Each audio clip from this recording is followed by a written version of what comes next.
കഴിയും? പരലോകത്ത് ആദ്യമായി നമസ്കാരത്തിൻ്റെ കാര്യമാണ് ചോദ്യം ചെയ്യുന്നത്. ഇത് വന്നത് റസൂലുള്ളാഹി സ്വല്ലല്ലാഹു അലൈഹി വസല്ലമിൻ്റെ കാലഘട്ടത്താണ്. അപ്പോൾ ആ മുൻകഴിഞ്ഞ വര്യന്മാരുടെ കാലത്തൊക്കെ ഇങ്ങനെ ഒരു നമസ്കാരം ഇല്ല. അപ്പോൾ അവരുടെ അതിലുള്ള വിധി എന്താണ്? ഒന്ന്. മറ്റൊന്ന്, ഇപ്പം ക്രിസ്ത്യാനികളായ ആളുകൾ ഈസാ നബി അലൈഹി ഇസ്ലാമുടെ ഇന്ത്യയിൽ അംഗീകരിച്ചു വരുന്നുണ്ട്. അന്നത്തെ ആളുകൾ, ഖുർആൻ ഇറങ്ങുന്ന മുമ്പത്തെ ആളുകൾക്ക് അത് വിശ്വസിക്കാൻ ബാധ്യസ്ഥരാണ്. ഇപ്പോൾ അവർക്ക് നമ്മളെ എതിർപ്പെന്ന് പറഞ്ഞത് അവർക്ക് വേണ്ടിയുള്ള മാറ്റത്തിരുത്തലുകൾ നടത്തിയിട്ടുണ്ട് അതിലാണ്. അങ്ങനെ മാറ്റത്തിരുത്തുകൾ നടത്തിയിട്ടില്ല എന്നുണ്ടെങ്കിൽ, ഇപ്പോഴും പഴയ പോലുള്ള ഇഞ്ചിയിൽ അവരുടെ കയ്യിലുണ്ടെങ്കിൽ, ആ നിലയ്ക്ക് അവർ അംഗീകരിക്കുകയാണെങ്കിൽ അതിനെ എതിർക്കാൻ വല്ല വകുപ്പുമുണ്ടോ എന്ന് ചോദിച്ചു. അസ്സലാമു അലൈക്കും. 2 ചോദ്യങ്ങളാണ് സുഹൃത്ത് ചോദിച്ചിട്ടുള്ളത്. ഒന്ന്, പിന്നെ പ്രവാചകന്റെ കാലഘട്ടത്തിൽ ഇസ്ലാമിന്റെ പൂർത്തീകരണത്തിന് വേണ്ടി നിയോഗിക്കപ്പെട്ട മുഹമ്മദ് നബി തിരുമേനി സല്ലല്ലാഹു അലൈഹി വസല്ലം തങ്ങളുടെ കാലഘട്ടത്തിലാണ് നമസ്കാരം ഉണ്ടായിരുന്നത്. അതുകൊണ്ട് പരലോകത്ത് ആദ്യമായി വിചാരണ ചെയ്യപ്പെടുന്ന ഈ മുഖ്യമായ ആരാധന അത് പ്രവാചകന്റെ കാലഘട്ടത്തിൽ മുഹമ്മദ് നബി സല്ലല്ലാഹു അലൈഹി വസല്ലം തങ്ങളുടെ കാലഘട്ടത്തിൽ ആരംഭിച്ചതല്ലേ? അതിനു മുമ്പ് ഉണ്ടായിരുന്നില്ലല്ലോ എന്നാണ്. ഉണ്ടായിരുന്നു.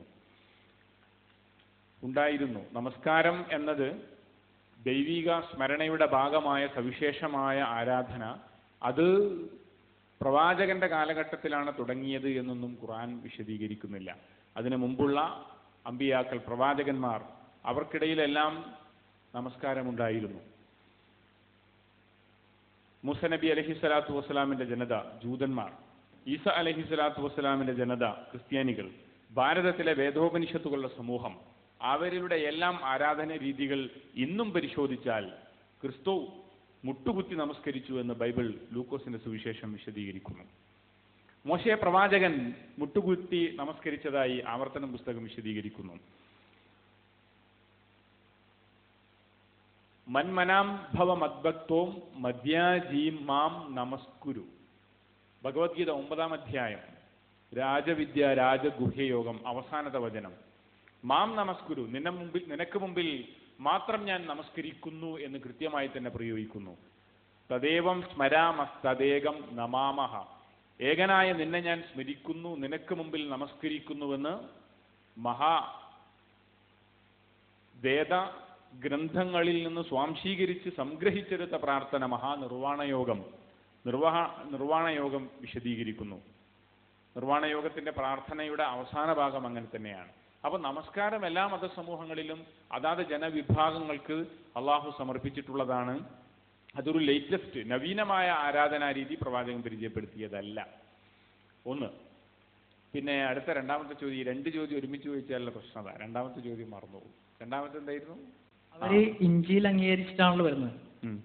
അപ്പോൾ അവർക്ക് മാറ്റത്തിരുത്തൽ വരുത്തിയിട്ടുണ്ട്. അവർ അത് അംഗീകരിച്ച് നടത്തുന്നത്. അതുകൊണ്ടാണ് നമ്മൾ അതിനെ എതിർക്കുന്നത്. പിന്നെ അങ്ങനെ മാറ്റത്തിരുത്തലുകൾ സംഭവിച്ചിട്ടില്ല, അത് പഴയ പോലെയാണെന്ന് നമ്മൾ സങ്കല്പിച്ചാൽ, ആ അടിസ്ഥാനത്തിൽ അവർ വിശ്വസിച്ചാൽ നമുക്ക് എതിർക്കാൻ പറ്റുമോ? അതിൽ ചോദ്യകർത്താവ് തന്നെ പറഞ്ഞു സങ്കല്പിച്ചാൽ എന്ന്. സങ്കല്പമല്ലല്ലോ. അങ്ങനെയാണെങ്കിൽ ഇത് എന്താ? സങ്കല്പമല്ല. അങ്ങനെയാണെങ്കിൽ പൗരാണികമായ വേദഗ്രന്ഥം അതിന്റെ തനിമയോടുകൂടി നിലനിന്നിരുന്നുവെങ്കിൽ പിന്നീട് ഒരു വേദഗ്രന്ഥത്തിന്റെ തന്നെ പ്രസക്തി നഷ്ടപ്പെടുകയാണ്. അതുകൊണ്ടാണ് ഖുർആൻ ഇഞ്ചീലിനെയും തൗറാത്തിനെയും പറ്റി പറഞ്ഞിടത്ത് 5-ാം അധ്യായം സൂറത്തുൽ മാഇദയിൽ കൃത്യമായി പ്രയോഗിച്ചത് വലൗ അഖാമു തൗറാത്ത്. അവര് തൗറാത്ത് നേരാം വണ്ണം നിലനിർത്തിയിരുന്നുവെങ്കിൽ അവരുടെ കാൽപാദങ്ങൾക്കടിയിലൂടെ അവർക്ക് അനുഗ്രഹങ്ങൾ വർഷിക്കപ്പെടുമായിരുന്നുവെന്ന് ഖുർആൻ പരാമർശിക്കുന്നുണ്ട്.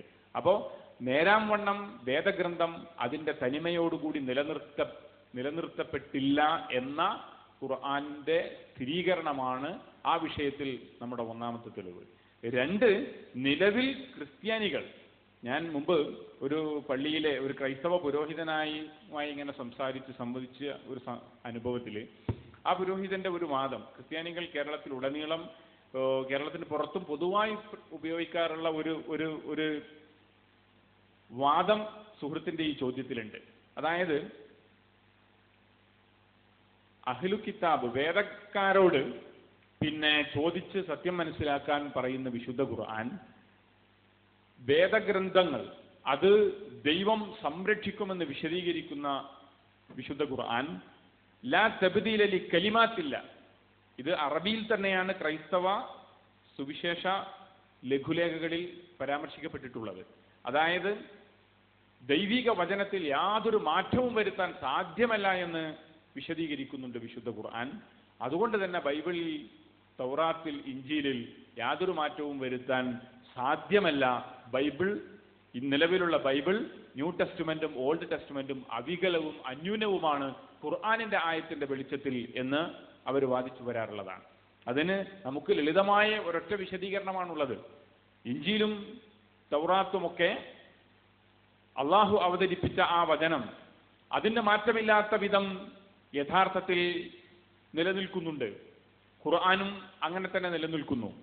എന്നാൽ മത്തായിയുടെയും മാർക്കോസിന്റെയും ലൂക്കോസിന്റെയും പൗലോസിന്റെയും ഒക്കെ വചനം മാറ്റം വരുത്താൻ സാധ്യമല്ല, പാടില്ല, കഴിയില്ല എന്ന് അള്ളാഹു പറഞ്ഞിട്ടില്ല.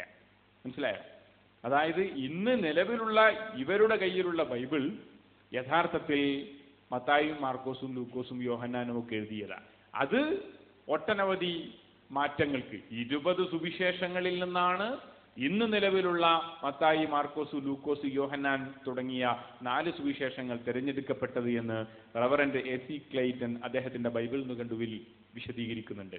20ഓളം സുവിശേഷങ്ങളിൽ നിന്ന് നിലവിലുള്ള സുവിശേഷങ്ങൾ തന്നെ പരസ്പരം വൈരുദ്ധ്യങ്ങൾ നിറഞ്ഞതാണ് എന്ന് റൈമണ്ട് ഇ. ബ്രൗണിനെ പോലെയുള്ള ക്രൈസ്തവ ചിന്തകന്മാരും ഗ്രന്ഥകാരന്മാരും വിശദീകരിക്കുന്നു. ദൈവിക വചനത്തിൽ മാറ്റമില്ല എന്നാണ് അള്ളാഹു ഖുർആനിൽ പറഞ്ഞിട്ടുള്ളത്. ആ ദൈവിക വചനം അത് തൗറാത്തായാലും ഇഞ്ചീലായാലും അത് ഖുർആനിലൂടെ മാറ്റമില്ലാതെ സംരക്ഷിക്കപ്പെടുകയാണ് വാസ്തവത്തിൽ ചെയ്യുന്നത്. പുരോഹിതന്മാർ ആ വേദഗ്രന്ഥത്തിൽ സ്വന്തം കരങ്ങളെ കൊണ്ട് എഴുതിയുണ്ടാക്കിയ ദൈവിക വചനങ്ങളെയും തമ്മിൽ കൂട്ടിച്ചേർത്തുകൊണ്ട് പുതിയ ഗ്രന്ഥങ്ങൾ രൂപപ്പെടുത്തിയെന്നാണ് ഖുർആൻ ഉയർത്തുന്ന ആരോപണം. വളരെ കൃത്യമായി ശ്രദ്ധിക്കേണ്ട ഒരു സംഗതിയാണ്. 2ാമത്തെയും സൂറത്തുൽ ബഖറയുടെ 79ാമത്തെ വചനമാണ് ആ വിഷയത്തിലെ ഖുർആന്റെ വിശദീകരണം. ഫവൈലുലിൽ ലദീന യക്തുബൂനൽ കിതാബ ബിഐദിഹിം സുമ്മ യഖൂലൂന ഹാദാ മിൻ ഇൻദില്ലാഹ് ലിയശ്തറൂ ബിഹി സമനൻ ഖലീല.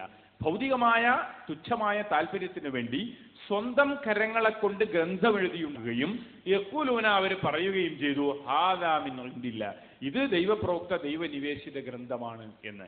അപ്പോ മത്തായി എഴുതിയ, മാർക്കോസ് എഴുതിയ, യോഹന്നാൻ എഴുതിയ, പൗലോസ് എഴുതിയ പല വചനങ്ങളെയും അവർ പറയുന്നു എന്ത്, ഇത് ദൈവനിവേശിതമായി ഞങ്ങൾ എഴുതിയതാണ്, രചിച്ചതാണ് എന്ന്. അത് അവർ പറയുന്നത് കൊണ്ട് ദൈവിക ഗ്രന്ഥമാകുന്നില്ല എന്ന് നമ്മൾ തിരിച്ചറിയുക.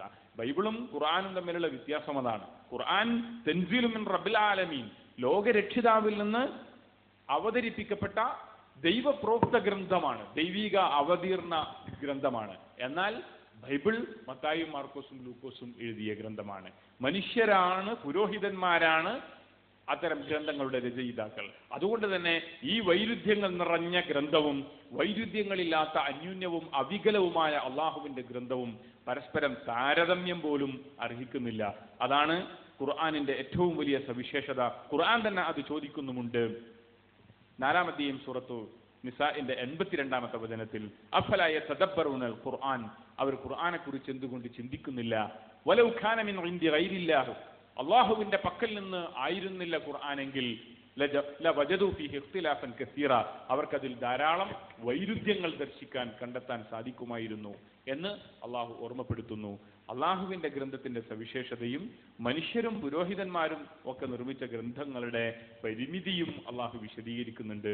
അതുകൊണ്ട് പൗരാണിക ഗ്രന്ഥങ്ങളിലെ ഇഞ്ചീലിന്റെ, തൗറാത്തിന്റെ ശരിയായ തെളിച്ചവും വെളിച്ചവും കിട്ടണമെങ്കിൽ മത്തായിയും മാർക്കോസും എഴുതിയതല്ല പരിശോധിക്കേണ്ടത്, അവസാനമായി അള്ളാഹു അവതരിപ്പിച്ച ഗ്രന്ഥമാണ് പരിശോധിക്കേണ്ടത്.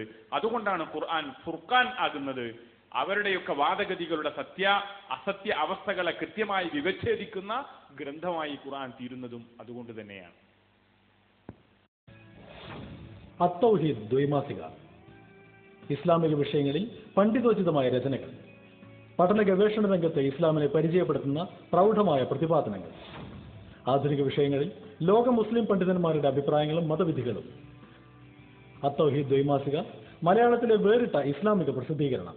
അത്തൗഹീദ് KNM office, Markaz Dawa, RM road, Kozhikode. വായനയുടെ ഇസ്ലാമിക മാനം, ശബാബ് വാരിക. ഉടവ കുടുംബമാസിക. ഇസ്ലാമിക വിഷയങ്ങളിൽ പ്രമാണബദ്ധമായ ലേഖനങ്ങൾ, കാലിക പ്രശ്നങ്ങളിൽ ശക്തമായ ഇടപെടലുകൾ, ചോദ്യോത്തര പങ്ക്തികൾ, തീവ്രവാദത്തിനും യാഥാസ്ഥിതികയ്ക്കും നവയാഥാസ്ഥിതികയ്ക്കുമെതിരെയുള്ള ചെറുത്തുനിൽപ്പ്, ശബാബ് വാരിക. ഉടവ കുടുംബമാസിക, മർക്കസ് ഉദ്ദാവ, 6 റോഡ്,